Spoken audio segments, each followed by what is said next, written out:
Mi hermana solo juega en el lodo. ¿Quién la querría?, gritó. Mi madre añadió, es la vergüenza de la familia. Entonces el novio, un famoso periodista, reveló quién era yo en realidad. Mi hermana se desmayó. Si aún no estás suscrito al canal, haz clic en el botón de suscripción y activa la campanita para no perderte ninguna de nuestras historias. Tu apoyo significa todo para nosotros. Si esta historia te parece interesante, déjale un like. También me encantaría saber de qué ciudad eres, déjanos el nombre de tu ciudad en los comentarios. Ahora, empecemos con la historia. El aire en el campamento base de Puerto Príncipe era una sopa densa, una mezcla pegajosa de humedad caribeña, el olor agudo a lejía y el polvo omnipresente de los edificios que aún se negaban a dejar de ser ruinas. Para mí, Ximena Rojas, a mis 38 años, ese era el aroma del deber. Como directora de operaciones globales de Alas Humanitarias, mi oficina era cualquier lugar donde el caos necesitara un poco de orden, y aquí, meses después de que el huracán lo destrozara todo, el caos seguía siendo el rey. Estaba sentada en una silla de plástico plegable, frente a una laptop cuya pantalla estaba cubierta por una fina capa de polvo. A mi alrededor, el zumbido controlado de la actividad, radios crepitando con informes de campo, el murmullo de mi equipo coordinando la distribución de agua potable, el llanto lejano de un niño que había perdido más de lo que podía comprender.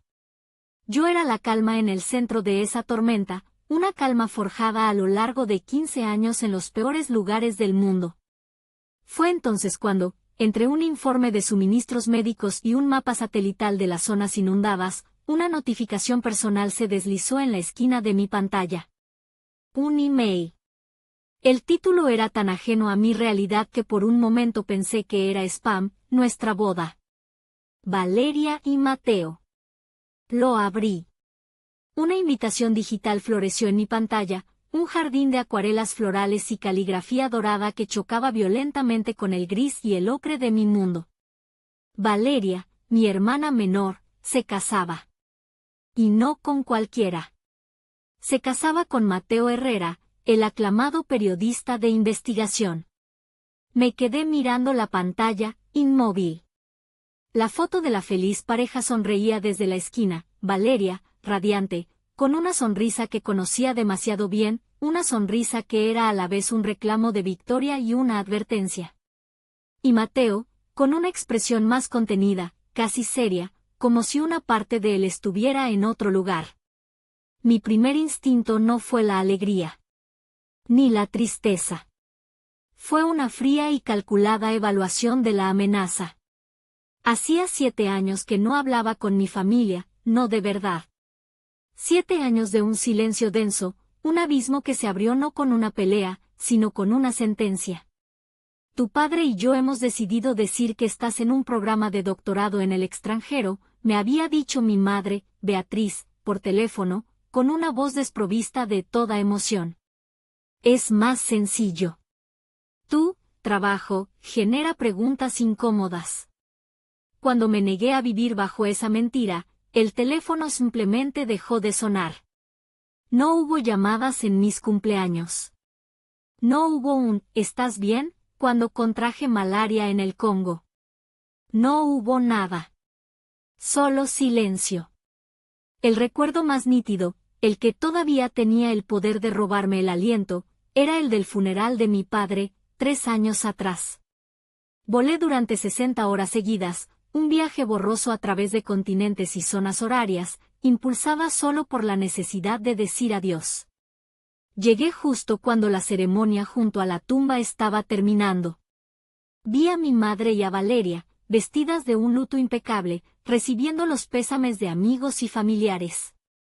Me abrí paso entre la gente, con el corazón en un puño. Cuando finalmente llegué frente a ellas, saqué de mi bolsillo una pequeña gardenia arrugada, la flor favorita de mi padre, que había cuidado durante todo el viaje. Mi intención era simple, dejarla sobre el ataúd. Pero cuando mi mano se movió, la de mi madre, cubierta con un guante de cuero negro, interceptó la mía. Su toque fue suave, pero su fuerza, inamovible. El arreglo de la funeraria es suficiente, Ximena, susurró, sin mirarme a los ojos. No hagas una escena. No fue un regaño. Fue un acto de borrado. Me quedé allí, con la flor aplastada en mi mano, mientras ellas se alejaban, escoltadas por el brazo de mi tío Roberto. Tuve que ver el final desde la distancia, como una extraña, una simple espectadora del dolor de mi propia familia. Ahora, esta invitación. Este trozo de felicidad digitalizada era una citación, no una bienvenida. Sabía lo que significaba. Volver a casa. Volver al nido de víboras. Cerré los ojos, respiré hondo el aire pesado de Haití y tomé una decisión. No, tomé dos. La primera fue responder al email con un simple, allí estaré. Felicidades. La segunda fue hacer una llamada. Saqué mi teléfono satelital y marqué un número encriptado. Sofía, dije cuando la jefa de nuestro departamento legal contestó desde Ginebra. Su voz sonaba lejana, limpia. Voy a México. Es personal. ¿Todo bien, directora? Eso espero, pero no cuento con ello, respondí. Necesito que abras un archivo antiguo y discreto. El caso de difamación en Sudán, hace 5 años. La historia de la malversación de fondos que casi nos cuesta la acreditación. Investiga a fondo al periodista, un tal Javier, el Chacal, Ortiz. Quiero todo lo que tenga sobre él, sus finanzas de ese año, sus contactos, sus otros trabajos, todo. Presiento que voy a entrar en territorio hostil y no pienso ir desarmada. Entendido, directora. Lo tendrá en su bandeja de entrada segura antes de que aterrice. Colgué. Miré de nuevo la invitación en la pantalla. La sonrisa de Valeria parecía ahora más afilada. Sí, iría a su boda. Pero no iría como la hija pródiga ni como la oveja negra. Iría como yo misma, una estratega que nunca, jamás, subestima a su oponente. El viaje de Puerto Príncipe a la Ciudad de México fue un ejercicio de descompresión violenta. Pasé de un mundo definido por la necesidad y la supervivencia a otro definido por el exceso y la apariencia. El aire acondicionado del avión se sentía agresivo contra mi piel, acostumbrada al calor húmedo. El silencio de la cabina de primera clase, un lujo que la organización insistía en darme para asegurar mi descanso entre misiones, era más ruidoso que el bullicio constante del campamento. Aproveché las horas de vuelo para revisar los archivos que Sofía me había enviado. El dossier sobre Javier, el Chacal, Ortiz era más sucio de lo que recordaba. Un historial de noticias sensacionalistas, fuentes dudosas y una sospechosa mejora en su nivel de vida justo después de publicar la historia que casi nos destruye. No había una prueba definitiva que lo vinculara a mi hermana, pero el patrón estaba ahí, una serpiente en la hierba. Guardé la información, mi arsenal secreto. Aterricé y, antes de salir del aeropuerto, me detuve en uno de los baños. Me miré al espejo. La mujer que me devolvía la mirada tenía pequeñas líneas de cansancio alrededor de los ojos y un bronceado desigual, recuerdo de horas bajo un sol implacable. Me quité la ropa de viaje, cómoda y funcional, y la reemplacé dentro de mi maleta. De ella saqué un vestido de lino negro, de corte sencillo pero impecable, y unos zapatos bajos de cuero. No era una transformación, era un cambio de uniforme. Me recogí el pelo en un moño bajo y pulcro. No era la directora Rojas, ni la Sime que mi familia recordaba. Era una versión neutral de mí misma, una armadura para la batalla que se avecinaba. En el taxi que me llevaba a través del caótico tráfico de la ciudad hacia las lomas, mi teléfono vibró. Era Valeria. Hermanita. ¿Ya llegaste? Su voz era un torrente de dulzura artificial. Acabo de aterrizar, respondí, mi tono deliberadamente plano. ¡Qué emoción! Mateo está ansioso por verte. Dice que te admira muchísimo, ¿puedes creerlo? Sentí la púa en esa frase, la insinuación de que era increíble que alguien pudiera admirarme. Oye, un favorcito. Para la cena de esta noche, por favor, nada de historias tristes de tus viajes, ¿vale? La gente quiere divertirse, no deprimirse. Y mamá te compró un vestido precioso, está en tu cuarto. Póntelo, ¿quieres? Para que no desentones con la decoración. Entendido, Valeria, dije, y colgué antes de que pudiera añadir algo más. No desentones. Esa había sido la consigna de mi familia durante toda mi vida. El taxi se detuvo frente a la imponente fachada de la casa de mi infancia. Muros altos, un portón de hierro forjado y un jardín tan perfectamente cuidado que parecía de plástico. Todo gritaba riqueza, orden y una privacidad que rozaba la paranoia. Toqué el timbre. Fue Beatriz, mi madre, quien abrió la puerta. Estaba perfecta, como siempre. Un traje de 2 piezas de color crema, un collar de perlas discretas, el cabello teñido y peinado en un casco impecable. Su mirada me recorrió de arriba a abajo en una fracción de segundo, una evaluación rápida y crítica. Notó mi vestido negro, mis zapatos planos, mi falta de joyas. Sus labios, pintados de un rojo discreto, se apretaron casi imperceptiblemente. Ximena, dijo, su voz carente de inflexión. Me dio un beso al aire, cerca de mi mejilla, sin que su piel tocara la mía. El abrazo que siguió fue igual de frío, 2 palmaditas en mi espalda.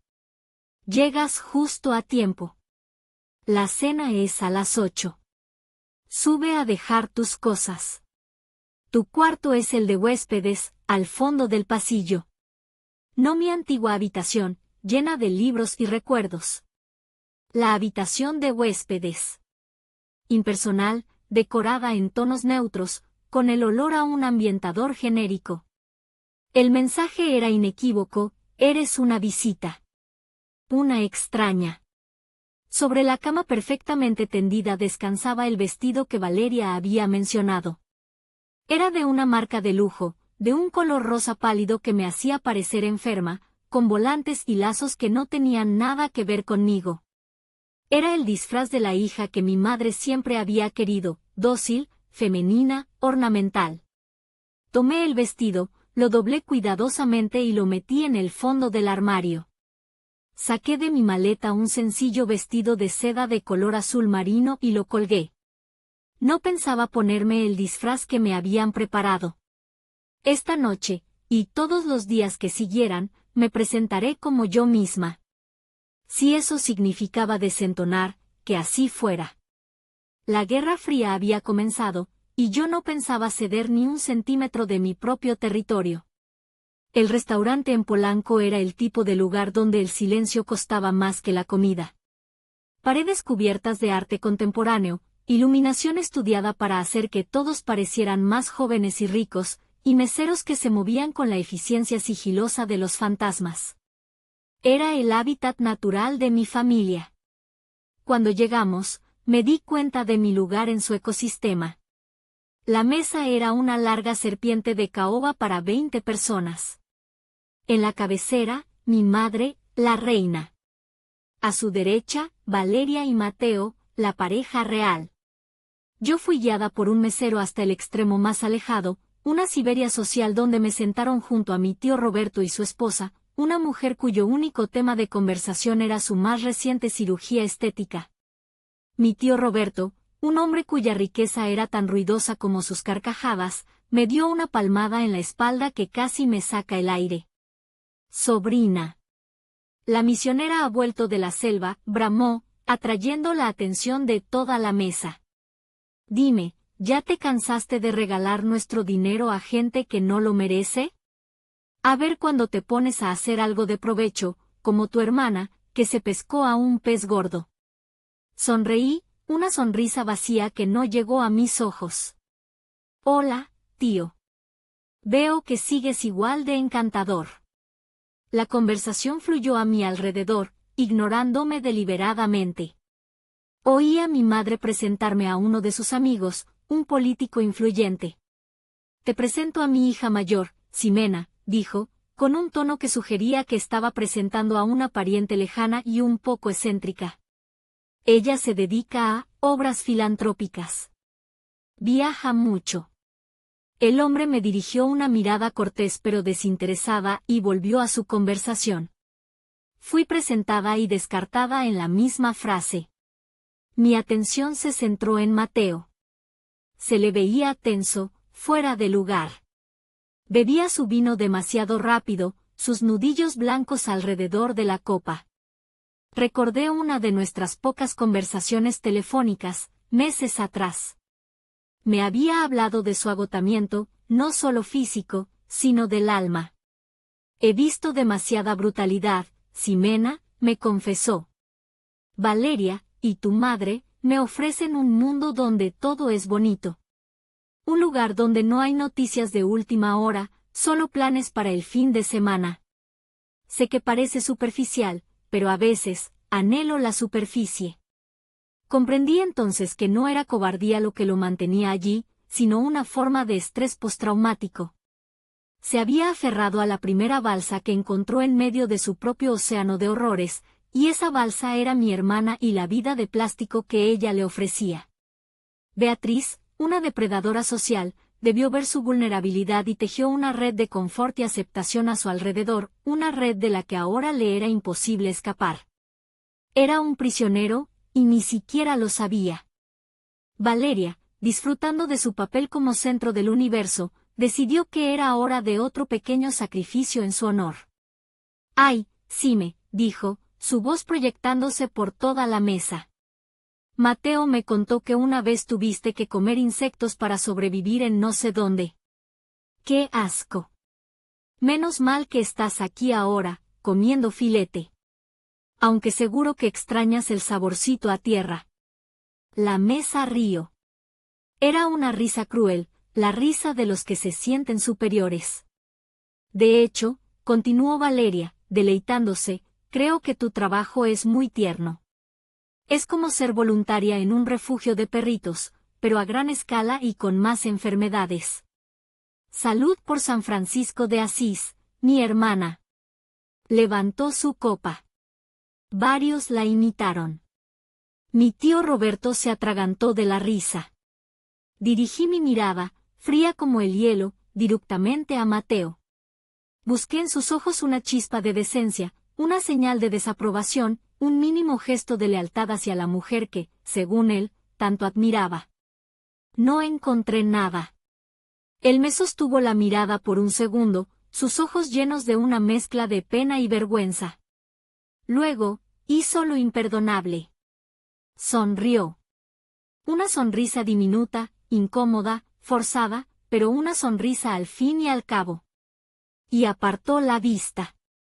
En ese instante, cualquier resquicio de compasión que yo pudiera sentir por él se evaporó. Dejó de ser un prisionero y se convirtió, por elección propia, en uno de mis carceleros. Tomé un sorbo de mi copa de agua. El líquido se sentía helado en mi garganta. Ya no había nada que salvar en esa mesa. No había puentes que reconstruir. Solo había una verdad que estaba esperando pacientemente su momento para salir a la luz. Y yo me aseguraría de que, cuando lo hiciera, la explosión fuera inolvidable. El día de la boda amaneció con un cielo de un azul brillante y cruel sobre la Ciudad de México. Mientras la casa bullía con la actividad frenética de peluqueros, maquillistas y fotógrafos que orbitaban alrededor de Valeria como satélites de un sol egocéntrico, yo me escapé. Necesitaba aire, necesitaba un respiro del ambiente cargado de laca y falsedad. Caminé por las calles silenciosas de las lomas hasta llegar al bosque de Chapultepec. El aire de la mañana era fresco y olía a eucalipto. Me senté en una banca solitaria, observando a los corredores y a las parejas de ancianos que paseaban de la mano. Los recuerdos vinieron sin ser llamados. No los recuerdos dolorosos, sino los otros, los que dolían de una manera diferente. Recordé haber jugado aquí con Valeria cuando éramos niñas, escondiéndonos detrás de los árboles, compartiendo un algodón de azúcar pegajoso. Recordé una tarde en la que me caí de la bicicleta y ella, con sus rodillas también raspadas, me ayudó a levantarme, llorando más por mi herida que por la suya. ¿En qué momento se había marchitado esa niña? ¿Cuándo la envidia había envenenado la raíz de lo que éramos? Recordé a mi padre, sentado en esta misma banca, enseñándome a no tener miedo. El coraje no es la ausencia de miedo, Ximena, me dijo una vez. Es actuar a pesar de él. Ese recuerdo me ancló. No estaba allí por obligación. No estaba allí para buscar la aprobación de mi familia. Estaba allí como un acto de coraje, para enfrentarme a mis propios fantasmas, para no permitir que su versión de la historia fuera la única que quedara. Este paseo matutino no fue una huida, fue mi preparación para la batalla. La ceremonia en el exconvento de San Hipólito fue un espectáculo. Miles de rosas blancas colgaban del techo, un cuarteto de cuerdas tocaba Vivaldi y la luz se filtraba a través de los vitrales antiguos, creando una atmósfera de santidad comprada. Valeria caminó por el pasillo del brazo de mi tío Roberto, luciendo como la encarnación de la pureza virginal, una ironía tan grande que casi me hizo sonreír. Durante los votos, observé a Mateo. Su voz era firme, robótica, como si estuviera leyendo un informe. Pero sus ojos vagaron por un instante, buscando algo en la multitud. Se encontraron con los míos. En esa fracción de segundo, no vi a un hombre enamorado. Vi a un prisionero recitando su sentencia de cadena perpetua. La recepción fue en un antiguo casino español, un lugar de techos altos y lámparas de araña que goteaban luz sobre los invitados. En la entrada, un caballete de latón sostenía un elegante plano de mesas. Mi nombre no estaba. Lo busqué 3 veces. Recorrí la lista de la A a la Z. Familiares lejanos, amigos de los padres, socios de negocios, todos estaban allí. Ximena Rojas no existía. Había sido oficialmente borrada. Mi madre apareció a mi lado, como por arte de magia, con una copa de champaña en la mano. Ah, Ximena, querida, dijo, fingiendo una ligera confusión. ¿No encuentras tu nombre? ¡Qué raro! Seguramente fue un error de la organizadora. Pero no te preocupes, te hemos guardado un sitio. Su sonrisa era afilada. Estás en la mesa 14. Me dio con una mano en mi espalda, no un gesto de cariño, sino de conducción, como seguía al ganado. La mesa 14 estaba en un rincón oscuro, pegada a la puerta batiente que llevaba a la cocina. El ruido de los platos y las órdenes de los chefs era constante. Era la mesa del exilio. Mis compañeros de destierro eran el chofer de mi tío, una prima segunda a la que no veía desde que teníamos 10 años y 2 contadores de la empresa de mi tío. Era un insulto tan calculado, tan deliberado, que era casi una obra de arte. Me senté. Observé el salón, un mar de risas, joyas y conversaciones importantes. Yo era una isla, invisible para el continente. Un mesero pasó, rellenando copas. Se saltó la mía. Otro pasó con canapés. No se detuvo. Era una marginada en el banquete de mi propia familia. Respiré hondo. Me enderecé en mi silla. Podían ponerme en el rincón más oscuro, pero no podían apagar la luz que yo llevaba dentro. Dejé que me ignoraran. Dejé que me borraran. Sabía que, muy pronto, no tendrían más remedio que verme. Llegó el momento de los discursos, el clímax de la autocelebración. Después de que mi tío Roberto contara un chiste sin gracia y la mejor amiga de Valeria llorara unas lágrimas de cocodrilo, fue el turno de la novia.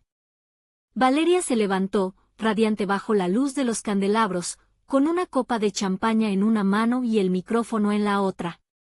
Se balanceó ligeramente, producto de la bebida y de una vida entera de ser el centro de atención. Su mirada barrió el salón, deleitándose con los cientos de ojos fijos en ella. Y entonces, me encontró. Su sonrisa se afiló. Quiero hacer un brindis muy, muy especial, comenzó, su voz melosa reverberando en el salón. Un brindis por mi hermana mayor, Ximena. Hizo una pausa dramática, forzando a algunos invitados a buscarme con la mirada en la oscuridad de mi rincón. La que viajó desde quién sabe qué charco de lodo para estar aquí con nosotros. Gracias, hermanita, por tomarte un descanso de jugar a la salvadora con gente necesitada para honrarnos con tu presencia. Una risa incómoda recorrió las mesas más cercanas. Sabían que había algo cruel en el tono, pero era la novia, y había que seguirle el juego. Valeria, envalentonada por esa primera reacción, continuó, su voz ahora goteando un desdén mal disimulado. En serio, a veces pienso en ella y me da como lastimita. Quiero decir, ¿quién querría casarse con eso? Hizo un gesto vago en mi dirección. Siempre cubierta de polvo, oliendo a antiséptico, hablando de enfermedades y guerras. Mi hermana es la prueba viviente de que ninguna buena obra queda sin castigo. Esta vez, la risa fue más fuerte, más genuina. La crueldad se había vuelto entretenimiento. Mi tío Roberto golpeaba la mesa, ahogado en su propia hilaridad. Pero la humillación no había terminado. Faltaba el golpe de gracia. Desde la mesa de honor, mi madre, Beatriz, ahuecó las manos alrededor de su boca y gritó, con una alegría perversa que resonó en todo el lugar, es la vergüenza de la familia, pero al menos es una vergüenza que llegó a tiempo. El salón estalló. Fue una explosión de risas, liberadas y crueles. El velo de la cortesía había caído, y todos se unían al linchamiento público. Me quedé inmóvil, sintiendo como el aire se enfriaba a mi alrededor. No sentía rabia. No sentía dolor. Solo un vacío profundo y helado. Sentí las miradas de mis compañeros de la mesa 14, llenas de una mezcla de pena y morbo. Era oficial, era el espectáculo de la noche. Y entonces, sucedió algo. En la mesa principal, Mateo Herrera dejó su copa sobre el mantel con un sonido seco y definitivo. Se puso de pie. No de forma impulsiva, sino con una lentitud deliberada, como si cada centímetro de su ascenso fuera una decisión irrevocable. El silencio comenzó en su mesa y se extendió por el salón como una mancha de aceite. Las risas se ahogaron. Las conversaciones se detuvieron a media frase. Cientos de cabezas se giraron para verlo. Comenzó a caminar. Con la espalda recta y la mandíbula apretada, cruzó el espacio que lo separaba de la mesa de honor y se adentró en el corazón del salón. Pasó junto a mesas de empresarios, políticos y socialites, sus pasos resonando en el silencio repentino. Cada paso era una declaración. Cada metro recorrido aumentaba la tensión hasta hacerla casi insoportable. Se detuvo justo frente a mi mesa. Justo frente a mí. El salón entero contuvo la respiración. Me miró directamente a los ojos, y en su mirada vi un torbellino de arrepentimiento, furia y una resolución de acero. Luego, se giró para encarar al público, a mi familia, a su ahora esposa. Su voz, entrenada para narrar horrores desde el otro lado del mundo, no necesitó un micrófono para llenar cada rincón del vasto salón. Mi esposa. Valeria, se equivoca, comenzó, su voz era tranquila, pero cortaba como un bisturí. Se giró de nuevo hacia mí, y ante la mirada atónita de todos, inclinó ligeramente la cabeza. Y a ti, Ximena, te pido perdón. Perdón por mi silencio. Perdón por mi cobardía. Luego, se irguió y se dirigió de nuevo a la multitud. Hace 2 años, yo no estaba en un charco de lodo. Estaba en un sótano en la República Centroafricana, secuestrado por la milicia del general Kumba, condenado a muerte. Mi gobierno me había dado por perdido. Mis editores en Nueva York estaban preparando mi obituario. Hizo una pausa, dejando que el peso de sus palabras se asentara. La mujer a la que acaban de humillar, la directora de operaciones globales de Alas Humanitarias, no juega. Ella lidera. Desobedeció los protocolos de la ONU, negoció cara a cara con señores de la guerra y orquestó una operación encubierta, sin apoyo militar, que me sacó de allí con vida. No solo a mí. A todo mi equipo. Su voz se elevó, llena de una pasión que nadie en esa sala le había visto antes. Esta boda, este traje que llevo puesto, el simple hecho de que estoy aquí respirando, todo, absolutamente todo, es gracias a ella. Ella no es la vergüenza de nadie. Es la única maldita heroína en esta habitación. El impacto fue como una onda de choque invisible.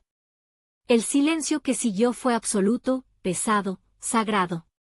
Y luego se rompió. Valeria soltó un gemido ahogado, sus ojos se pusieron en blanco y se desplomó sobre su silla, desmayada. Mi madre se puso de pie de un salto, tirando su copa de champaña, su rostro una máscara de horror e incredulidad. Mateo, susurró, pero la palabra murió en sus labios. Y yo, en medio de todo, no me moví. No sonreí. Simplemente observé cómo el castillo de naipes que habían construido con tanto esmero se derrumbaba por su propio peso.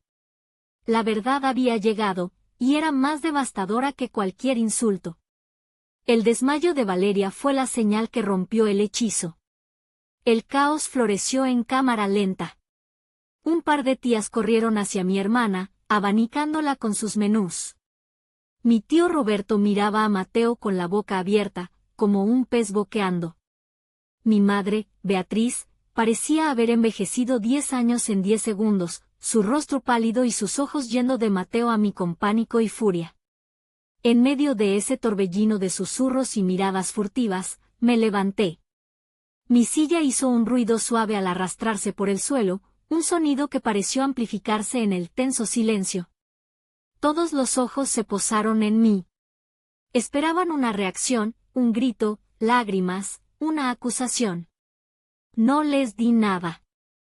Con una calma que sentía nacer desde lo más profundo de mi ser, una calma forjada en situaciones infinitamente más peligrosas que un salón de bodas, asentí levemente en dirección a Mateo.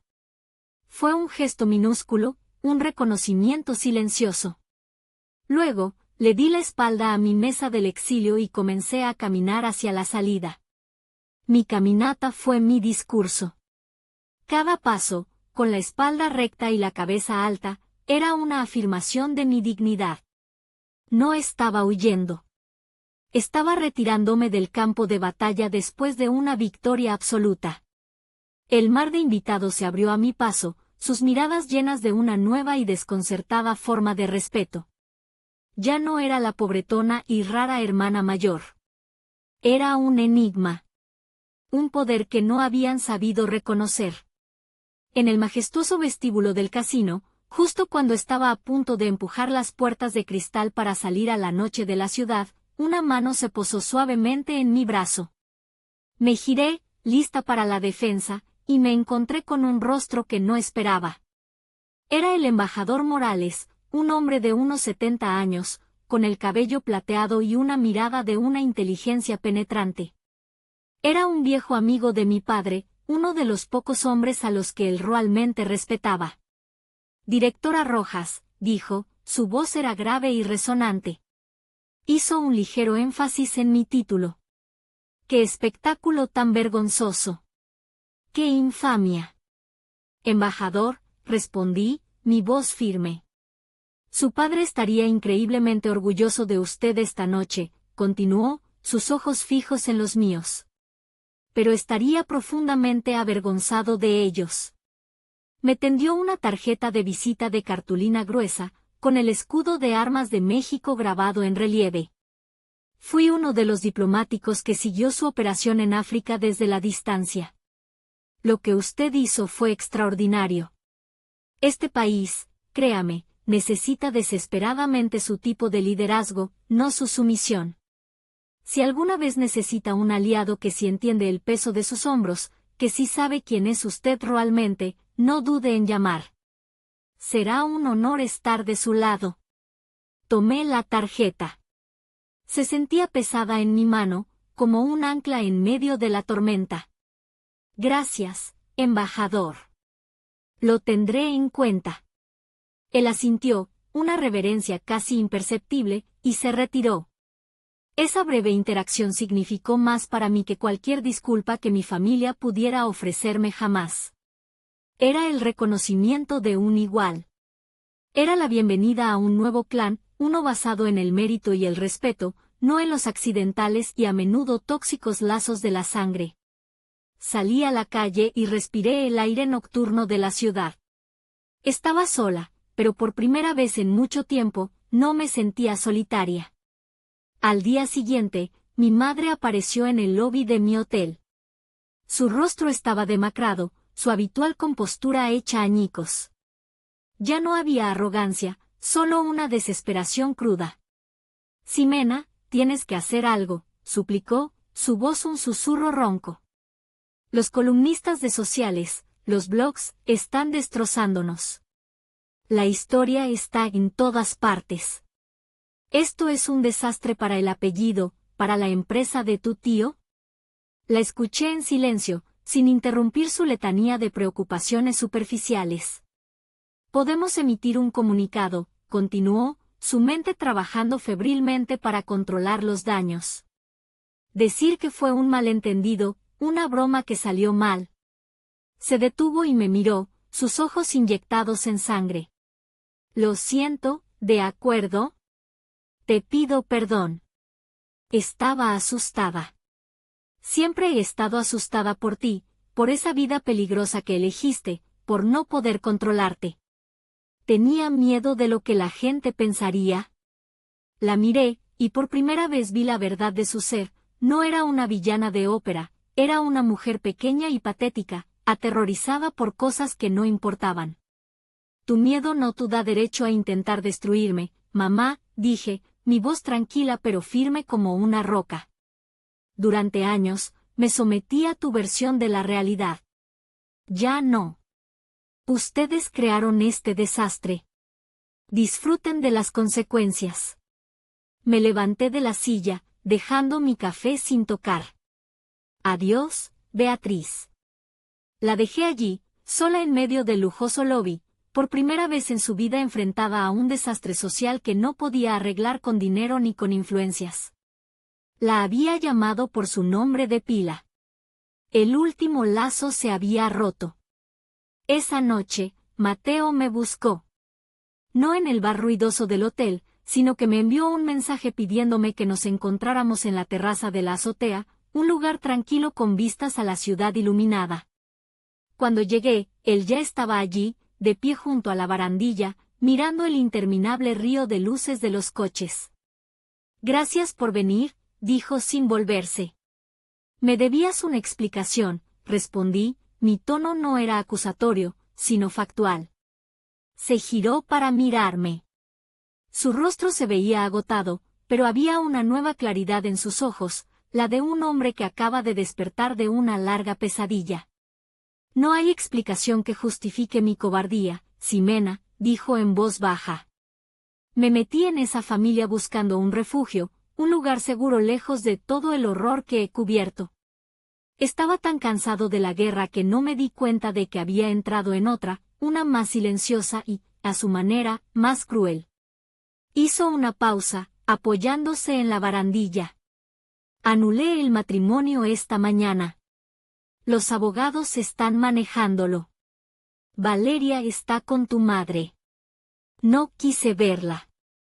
Me di cuenta de que ella no me amaba a mí, amaba mi nombre, el prestigio que le daba. Y yo no amaba la paz, amaba la idea de ella. Tú eres real. Y yo elegí huir de la realidad. Asentí, aceptando su confesión. Todos tomamos decisiones, Mateo. Lo importante es lo que haces después. Me voy a Siria la próxima semana. Hay una historia que necesito cubrir, dijo. Es donde pertenezco. Nos quedamos en silencio por un momento, dos extraños unidos por un momento de violencia y un momento de verdad. Adiós, directora Rojas, dijo, extendiendo su mano. Buen viaje, Herrera, respondí, estrechándola. Era un apretón de manos firme, el de dos profesionales que se respetaban. Se dio la vuelta y se fue, un hombre que regresaba a su propia guerra, pero esta vez, como un hombre libre. A la mañana siguiente, organicé el encuentro final. Cité a Valeria en la cafetería de mi hotel. Un lugar público, bien iluminado, neutral. Ella llegó 10 minutos tarde, usando unas gafas de sol enormes para ocultar los estragos de su llanto. Se sentó frente a mí, con una actitud desafiante. Si vienes a regodearte, ahórratelo, espetó. No respondí. En su lugar, saqué mi tablet y la deslicé suavemente sobre la mesa. La pantalla se iluminó, mostrando no una simple declaración, sino un dossier completo. ¿Recuerdas esto, Valeria?, pregunté con una calma glacial. Hace 5 años. Un artículo de un tal Javier, el Chacal, Ortiz. Acusaba a mi equipo en Sudán de desviar fondos de ayuda. Una mentira que provocó una investigación interna, que congeló nuestras donaciones durante meses y que casi me cuesta mi puesto y la reputación de toda la organización. Valeria palideció bajo su bronceado artificial. Yo no tuve nada que ver con eso. No mientas, dije, mi voz seguía siendo un susurro, pero cortaba el aire. Ya no funciona. Con un dedo, pasé a la siguiente página. Un extracto bancario.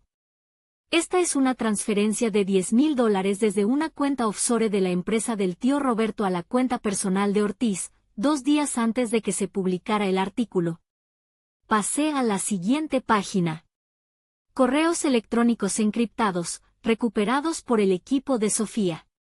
En ellos, una fuente anónima, usando frases y errores gramaticales que yo reconocía como inequívocamente de Valeria, le daba a Ortiz los detalles para su historia falsa. Finalmente, llegué al último documento. La declaración jurada de Javier Ortiz, firmada ante notario. En ella, admitía haber sido pagado por Valeria Rojas para fabricar y publicar la historia. Mi equipo legal lo arrinconó, Valeria, expliqué fríamente. Descubrieron otros fraudes suyos. Le ofrecieron un trato, o firmaba esto, o se enfrentaba a un escándalo internacional que lo mandaría a la cárcel y acabaría con su carrera para siempre. Eligió salvarse a sí mismo. Valeria se quedó sin aire. Las gafas de sol no podían ocultar el terror en sus ojos. Su fachada de chica dura se hizo añicos, revelando a la niña asustada y envidiosa que siempre había sido. Tú siempre fuiste la favorita de papá, balbuceó, como último recurso. Él admiraba tu fuerza, tus viajes. ¿Nunca le importaron mis logros, mis amigos, mi vida social? Eso no te da derecho a intentar enterrarme viva, la interrumpí. Esto no fue solo envidia.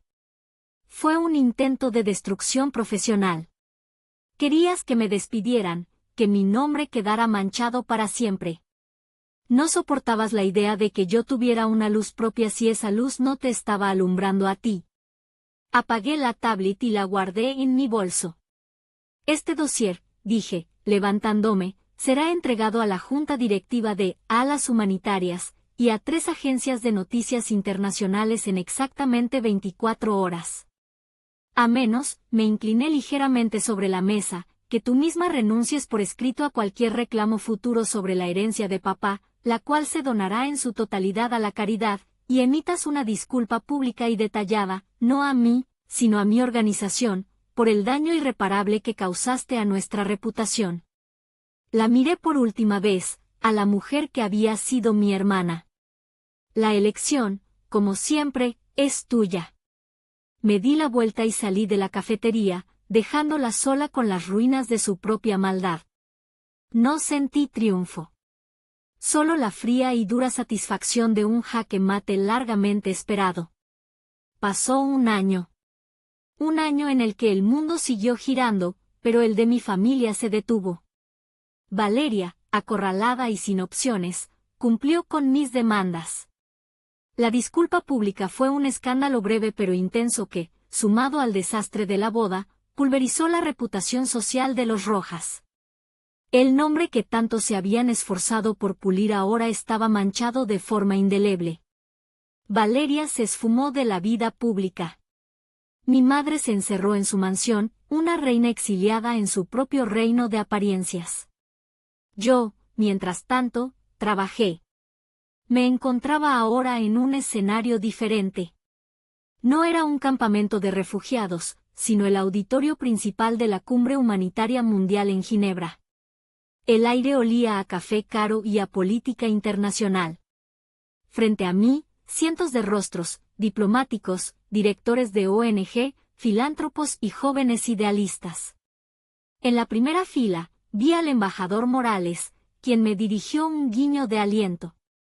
Mi discurso no fue sobre mi historia personal. Fue sobre un problema que mi historia había iluminado. Hablamos constantemente del trauma del campo de batalla, del estrés postraumático de nuestros valientes equipos que enfrentan la guerra y el desastre, comencé, mi voz llenando el auditorio. Pero hay otra guerra, una más silenciosa, que se libra no en el exterior, sino en el interior. Es la guerra contra el agotamiento, la difamación y el sabotaje. Una guerra en la que, a veces, las heridas más profundas no las inflige el enemigo, sino aquellos que deberían formar nuestra red de apoyo, nuestras familias, nuestras instituciones, nuestras propias comunidades. Vi cabezas asintiendo en la audiencia. Sabía que mis palabras estaban tocando una fibra sensible, una verdad no reconocida. Es por eso, continué, que hoy anuncio la creación de la Fundación Faro. Una diapositiva con un logo simple y elegante apareció detrás de mí. Una organización global, la primera de su tipo, dedicada a ofrecer defensa legal de élite y apoyo psicológico integral a los trabajadores humanitarios que han sido objeto de ataques a su reputación o cuya salud mental ha sido comprometida por la traición y la falta de apoyo. Anuncié que la fundación ya contaba con un respaldo financiero significativo, gracias a una coalición de filántropos y gobiernos representados por personas como el embajador Morales. La sala estalló en un aplauso sostenido y genuino. Y luego, el golpe final. Nuestro primer caso emblemático, anuncié con calma, será una demanda colectiva por difamación y prácticas periodísticas fraudulentas contra una red de medios y reporteros sensacionalistas. El principal demandado será el señor Javier Ortiz.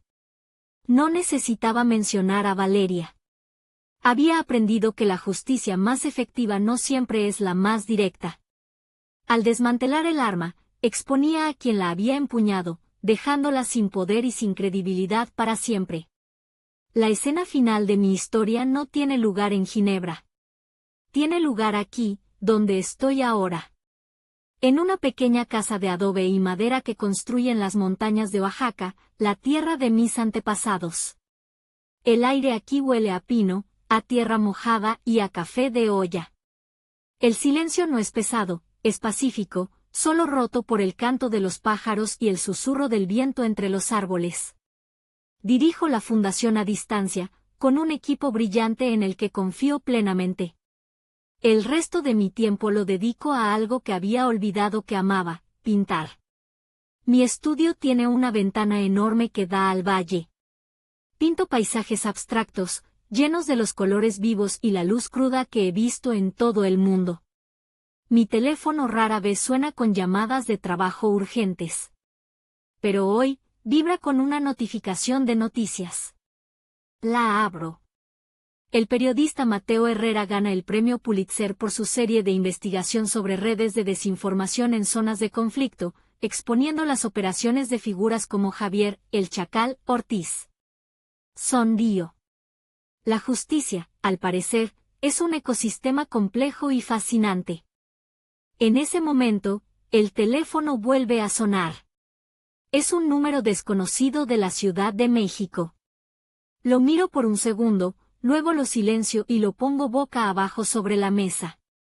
No necesito esa llamada. No necesito su perdón, ni su explicación, ni su silencio. Salgo a la terraza de madera.